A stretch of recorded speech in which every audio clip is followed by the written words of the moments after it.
Bonjour à tous, ça fait longtemps, j'ai fait une vidéo en français, bon, en français, mon français à moi.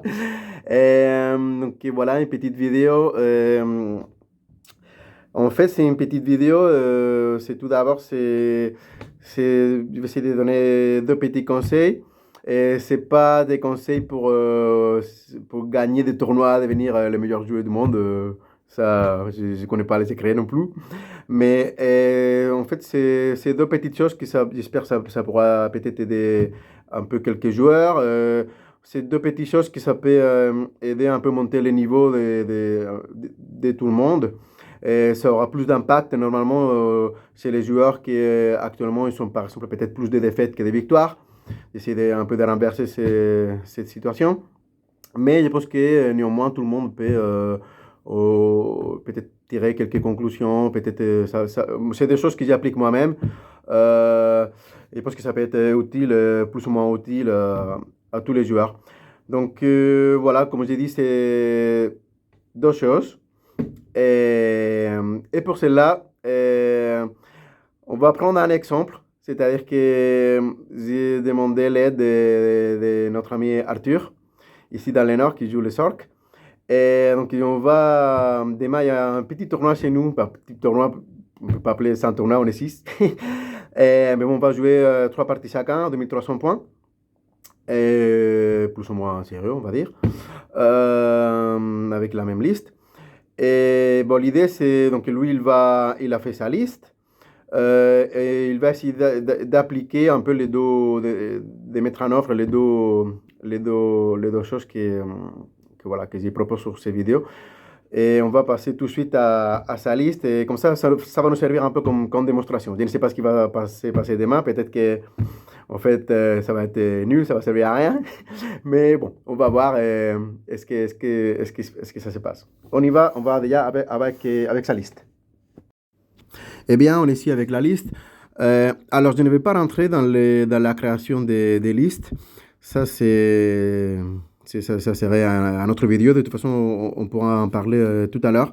Mais l'idée, c'est d'appliquer ces deux principes sur la liste déjà. Donc, la liste, elle est faite. Elle est là. Voilà. Je passe très vite sur la liste. 4 régiments de Axe d'infanterie, une petite troupe de archers d'infanterie, deux régiments de légionnaires qui sont des aspirants, c'est l'unité un peu là, ils sont assez forts, et deux sorts de trolls. Alors, voilà, donc avec Level 1, une des deux.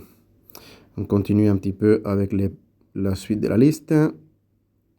Allez hop, on a deux tambours. Je rappelle que c'est Ralindo. On a un géant. Et on a une grande bannière avec les Bain Chant, la mélopée de feu en français. Voilà. Donc on passe déjà aux choses intéressantes. Les premières de ces deux concepts, c'est de faire un déploiement prédéfini. Donc ici, à l'occasion, il y a un petit dessin fait par Arthur, et que lui, il avait fait de façon spontanée. C'est lui qui a l'habitude de faire ça aussi. Donc l'idée, c'est de faire un déploiement comme ça. Je vais faire un peu plus propre avec les logiciels, un peu grâce au site d'Universal Battle. Donc là, ça, on peut le traduire par ça. Et donc, premier principe de base, vous faire un dessin comme ça, un déploiement comme ça, prédéfini. Bien sûr, là, vous voyez par exemple qu'il y a un peu au milieu, c'est un géant, l'unité d'archer et les personnages archers qui ne sont pas mis, ne sont pas déployés. C'est une façon de dire, donc à chaque liste, il y aura certaines unités que vous allez déployer en dernier, en fonction du rival, de l'adversaire, en fonction des scénarios, en fonction de votre propre plan de bataille, si vous voulez renforcer plus côté droit, côté gauche, les centres. Donc c'est quelque chose qui reste quand même ouvert. Il y a effectivement, chacun il y aura sa façon de jouer. Moi, ce que je propose, c'est on va dire cette technique. Donc voilà, vous faites on va dire 80%, 75% des déploiements il est déjà prédéfini et il y a quelque chose que vous ajoutez un petit peu pour compléter, pour s'adapter au final à la partie, parce que toutes les parties sont différentes. à vos besoins. Mais quand même, la base, elle est là. Donc, on voit par exemple la base ici, en respectant l'idée d'Arthur. Moi, j'ai rien changé, c'est toujours son idée. D'accord? Euh, je vais, parce que si c'est deux conseils que c'est appliqué pour le joueur, c'est vraiment, chacun il fait lui-même, hein. Donc lui, il fait son plan de bataille et à l'occasion, il est comme ça. Il est symétrique, donc vous voyez bien qu'il y a un centre avec deux sorts de trolls, avec un personnage, la grande bannière qui va inspirer, qui est motivant, et un sorcier pour avoir le Benchant et le Drain Life. De l'autre côté, après les deux côtés, ton gauche qui est droite, c'est deux côtés identiques, avec les régiments des légionnaires qui ont au centre, parce qu'il va inspirer, il va motiver les deux régiments à côté. Et voilà. Et derrière, les tambours de guerre pour Ralindo et il y a un sorcier. Pour booster avec ses sorts Benchant et Drain Life. Donc ça, c'est assez facile à comprendre, assez classique. Donc ça, c'est son déploiement. Donc, il part de ça et il ne faut pas se trahir. C'est-à-dire que lui, il a cette idée et il faut aller jusqu'au bout. Après, s'il a justement Légion et l'unité d'archer et les personnages qui vont renforcer peut-être les centres, s'il y a besoin, si on va jouer par exemple le scénario où il faut contrôler les centres, s'il va les mettre peut-être sur un des deux côtés pour les renforcer, ça c'est son choix à lui. Et voilà, mais il y a déjà cette base. Après, on pourrait peut-être profiter pour commenter la liste. Parce que moi, dans une autre vidéo, j'avais fait un peu sept conseils basiques aussi. Donc, par exemple, je vais profiter pour lui dire ici, voir si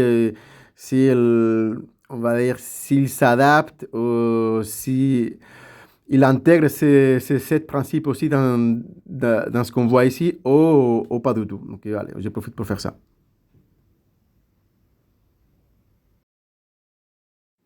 Eh bien, sur ces vidéos précédentes, j'ai parlé de faire une liste équilibrée, mettre quelques unités un peu variées. Bah, là, à l'occasion, c'est pas du tout ça. Donc là, c'est pas ça. J'ai parlé aussi de ne pas répéter, pas spammer, comme on dit, une unité plusieurs fois, ou pas faire beaucoup. Alors là, n'est pas là non plus. On a 4 régiments pareils d'infanterie, des axes, et on a 3 sorciers les mêmes. Donc on n'est pas là non plus.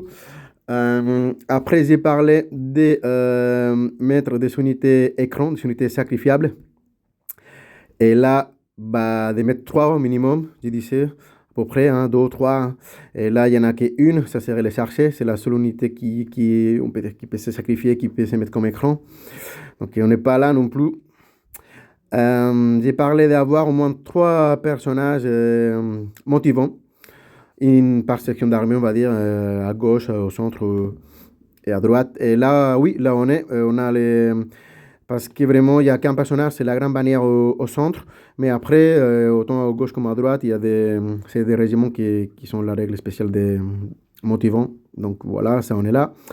Après, j'ai parlé d'avoir au moins 2 unités Strider ou Pathfinder. Donc là, on n'est pas là non plus. On a que Légion qui est Strider. Donc on voit ici qu'Arthur il est un petit peu embêté parce que là, il doit éviter les champs qui sont à sa gauche, la forêt aussi. Moi, personnellement, je mettrais d'ailleurs les géants, déjà, ça m'invite à la mettre de côté où il y a la forêt, parce qu'il n'y a rien, parce qu'autrement, qu'est-ce qu'il peut mettre? Il est obligé vraiment à laisser vide, à rien mettre dans ces endroits de champ de bataille. Il va être embêté, hein, et encore, j'ai mis une map, une carte où il n'y avait pas beaucoup des terrains qui gênaient pour le déploiement, hein, mais il peut se trouver avec des choses vraiment plus embêtantes pour lui. Des tables vraiment qui vont la mettre beaucoup plus. Donc là, c'est un petit souci. Et après, j'ai parlé d'une autre chose, c'est d'avoir au moins un minimum de tirs dans la liste, même si c'était un minimum quelque chose. Là, c'est bien, là, il a la troupe d'archers et les petits personnages qui font un minimum de tirs. J'ai mettais de mettre au moins un sorcier. Donc là, bon, il est largement bien, parce qu'il a mis 3. Donc voilà. Et pour revenir un petit peu au problème qu'il peut affronter Arthur dans la liste, parce qu'il voilà, il y a pas, vu qu'il n'a pas une variété d'unités, en fait, il y a que de l'infanterie. Et au final, il se retrouve avec un petit souci. Par exemple, moi, je pense il y a pas des unités qui ont une longue portée de charge ou de mouvement. Maximum, ici, il y a tout l'arme qui bouge 5. Les trolls 6, allez, les maximum, c'est les gens qui bougent à 7. Donc voilà, il manque vraiment de cavalerie, il manque vraiment quelque chose qui aille plus vite. Là, il serait vraiment embêté pour ça. Ok, voilà, il n'est pas tout à fait dans les clous pour ces petits conseils de base. Mais on va passer vraiment à le deuxième concept que je voulais voir dans cette vidéo. Est ce qu'on appelle ici la règle d'or. On y va avec la règle d'or. Eh bien, la règle d'or, c'est tout simplement savoir comment on doit jouer une partie. Alors, c'est vrai qu'on peut pas, personne pourrait donner un conseil sur certaines actions de jeu, c'est quoi les meilleurs choix à faire, parce qu'il y a une quantité de choix, c'est très difficile, mais on peut dire au moins une idée de base, c'est qu'est-ce qu'on veut faire avec l'armée qu'on a. Donc, l'idée, c'est de diviser les champs de bataille en 3. Vous imaginez, vous divisez à gauche, au centre et à droite. Voilà. Et maintenant, vous regardez qu'est-ce qu'il y a en face. Et vous comptez les points. Donc, c'est-à-dire, allez, hop, segment gauche, je vois mes unités et je vois qu'est-ce que l'adversaire il a en face. Et on va compter les unités voir pour savoir si lui, il est plus fort, il a plus de points que moi. Alors, pourquoi faire ça? Parce que souvent, on ne fait pas ça, on fait un petit peu à l'œil, on voit on voit qu'en face il y a une horde, deux hordes et un personnage, on dit ouais, voilà, il y a plein de choses, ouais, il est quand même fort. Alors que peut-être c'est une horde de gobelins, et enfin, ça arrive à tout le monde, hein. C'est assez bête ce qu'il a dit, mais ça arrive de voir un petit personnage, peut-être qui est pas bien peint, ça a l'air d'être un petit lézard comme ça, tout nul, et en fait c'est un personnage spécial, Hector, qui est super fort et qui vaut 200 points. Et ça arrive souvent, hein, on voit un gros personnage, un gros bâtard, on dirait un gros dragon, alors que c'est une petite aigle, un petit Pégase qui... Enfin, vraiment, les visuels, souvent, ça nous trompe. Je pense que tous les joueurs qui vous avez un minimum d'expérience, vous constatez ça, et c'est un peu un cliché, mais c'est vrai.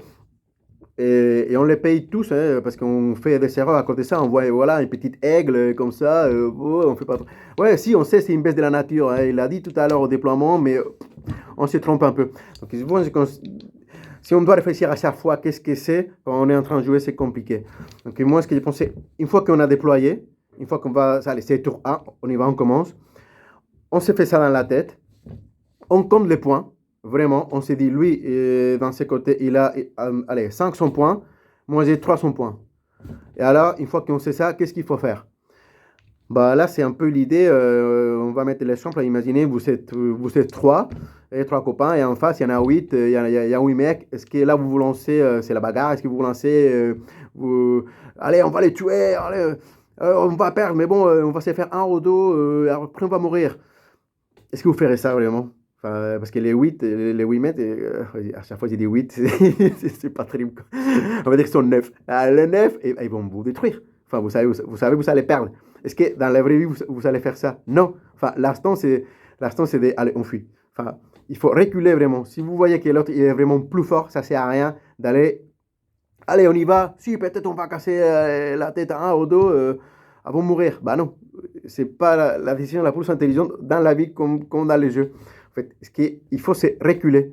Alors, je sais qu'il y a des joueurs, là, je vais dire ça à Arthur, il va me dire, mais comment je vais reculer avec des orques? Enfin, les orques, ça recule pas. Enfin, des régiments d'orques, bah si en face, dans ces côtés-là, admettons les côtés gauche, tu avais, je sais pas, 600 points, mais qu'en face, il y a 1000, n'avance pas, Arthur. Ça sert à rien, en fait. Ça sert à rien. Tu vas te faire détruire. Même si tu tues quelque chose. Oh, il va mettre des temps comme ça et il est occupé à faire ça. Non. Si tu veux justement qu'il soit occupé à faire ça, les plus intelligents, c'est de reculer. Comme ça, il va pour venir vers toi. il va mettre vraiment du temps et tu vas vraiment les retarder dans son jeu. Tu vas vraiment les porter préjudice, on va dire. Donc, ce qu'il faut, c'est reculer. Donc, si vous ne voulez pas reculer, vous faites comme mes amis argentins, ils disent on avance en arrière. On avance en arrière. Il faut reculer. D'accord? C'est un peu bizarre de faire ça avec cavalerie, avec peut-être un dragon, des choses qui sont faites, que vous savez mis là, pour, au priori, vous savez dans l'idée d'attaquer. Mais si vraiment vous êtes en infériorité numérique, si vous êtes moins fort, il faut reculer. Vous savez, c'est ça que Arthur va mettre en ordre demain et c'est ça qu'il vous conseille de faire, réfléchir tout simplement à ça. Pourquoi? Parce que si là vous êtes inférieur numérique, que vous reculez, lui, si effectivement il va finir par vous écraser, mais ça ne sera pas tour 2, ça ne sera peut-être pas tour 3, ça sera peut-être tour 4 ou tour 5. Et en attendant, si vous, mathématiquement, c'est logique, si vous êtes en infériorité numérique là, ça veut dire que d'un autre côté du champ de bataille, soit au centre, soit du côté droit, vous êtes en supériorité. C'est logique. Donc de ce côté-là, c'est là où vous devez foncer, c'est là où vous devez attaquer. Et au plus vite possible, si vous êtes en supériorité numérique, si vous avez 900 points et qu'en face il y en a 300, ce qu'il faut aller, c'est foncer. Même quitte à prendre des charges, à perdre des unités, avec peut-être avancer comme des fous. Alors, ah aussi, mais je vais me faire charger avec la cavalerie, peut-être perdre une unité. Oui, d'accord, mais toi, ce qui ça t'intéresse, c'est que ça se passe le plus rapide possible. Quitte à perdre une unité que tu ne pensais pas perdre, que tu ne pensais pas te faire charger. Quitte à perdre une unité au dos, parce que ce qui ça t'intéresse, toi, c'est là où tu es supérieur, la détruire le plus rapidement possible pour pouvoir profiter de cette supériorité et venir aider les centres, venir dans le reste, jouer dans le reste du champ de bataille. Donc lui, là où il est fort, ce qui s'intéresse, c'est de le retarder au maximum, de façon à ce que ces points, les points d'armée ne soient pas assez efficients, on va dire. Et toi, au contraire, là où tu es plus fort, ce qui t'intéresse, c'est d'aller au plus vite. Logiquement, il ne faut pas non plus se sacrifier à des choses très cons, mais aller le plus rapidement possible pour profiter de cette supériorité et venir après et aider dans les restes de champ de bataille. Donc voilà, donc c'est ça les principes. Arthur va essayer de mettre ça en ordre et on verra comment ça se passe. À ça, on va rajouter deux petites exceptions, on va dire. Donc la première, c'est Arthur, il me disait, oui, mais si moi j'ai la cavalerie, si l'autre il a la cavalerie à 400 points de cavalerie et que j'ai 300 points de lancier avec phalanx, c'est quand même plus fort. Même s'il y a moins de points, il faut compter ça. Ben, évidemment, ça c'est logiquement. Si toi, tu as 300 points de phalanx, c'est simple, c'est comme si tu aurais 500. Tu es plus fort avec 300 points de phalanx que lui avec 400 cavalerie. Ça, il faut faire les comptes quand même de ça. C'est pas, on n'est pas non plus des robots, enfin on sait réfléchir un petit peu. Donc à cette occasion-là, c'est toi qui es plus fort, c'est toi qui as plus de points. Donc à la limite, c'est à toi, avec l'infanterie, les lanciers, d'avancer et mettre la pression à la cavalerie. Il faut tenir compte des particularités, des spécificités de chaque unité, tout ça. Il faut faire la différence quand même. Et après, il y a une autre particularité, c'est qu'on va affronter des listes extrêmes de tir.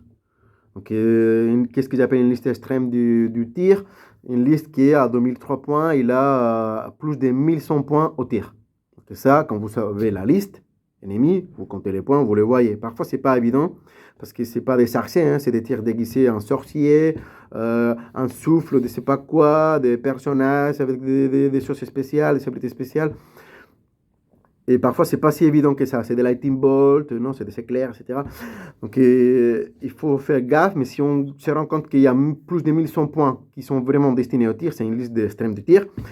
Et là, c'est un peu différent parce que si, on va dire, reculer, ça sert à rien. Parce que si vous êtes inférieur et que vous reculez, ça ne va pas retarder l'ennemi en face. Parce que si lui, il a 900 points de tir, que vous savez 400, dans cette partie de la partie, si vous reculez, ça ne vous sert à rien, il va vous tuer quand même. donc, là, c'est l'exception. Là, on est dans un cas extrême et là, à l'occasion, il y a deux solutions à faire. Je pense qu'il y a Donc, philosophie, ça donne pour faire une autre vidéo que d'ailleurs je pense faire. Et donc, il y a deux philosophies, soit on va retarder l'ennemi par un reculon parce que c'est rien, mais en se mettant derrière un bâtiment, derrière une forêt, dans la forêt, en essayant que ces tirs soient les moins performants possibles et tenir les maximums possibles. En gros, on va se cacher. Et leur possibilité, c'est de dire, bon, je vais foncer au maximum, je vais arriver le plus vite possible, si je vais mourir, mais il va me tirer quand même. Donc, au moins, si je suis capable de, entre deux, tuer une ou deux unités, bon, c'est déjà ça de gagner. Mais si je suis inférieur, tant que de l'autre côté, je suis plus fort, je vais essayer de faire quelque chose. Donc, il y a les deux possibilités. Hop. Eh bien, demain, je vais filmer un peu Arthur, je vais faire quelques photos de ces parties et je vais faire une deuxième vidéo pour voir comment s'est passé tout ça. Salut!